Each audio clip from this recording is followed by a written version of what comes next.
Welcome back to another video, and in this video I will show you how can you create a sticky navbar. So here you can see in my HTML file, home.html file, I have just added a nav and a div, and inside div I have some paragraph.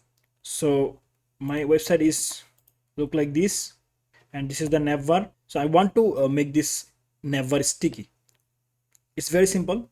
What you have to just do, you just have to go to the nav CSS, and here you can see I have a navbar and I didn't mention any class for it, so I have to just access like this nav, and inside this navbar I just have to set a position, and that is sticky.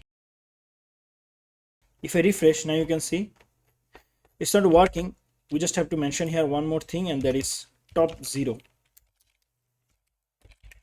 If I refresh, now you can see our navbar is sticky right now. When I scroll down or scroll up, our navbar is in the top and it is sticky right now.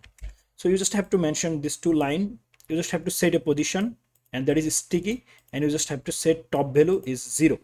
Without using this top value you cannot make it sticky. Let me show you. If I refresh, now you can see our navbar is not sticky. So you have to mention that top actually is 0. Now if I refresh, now you can see our navbar is sticky. So thanks for watching this video. See you in the next video. Till then, goodbye.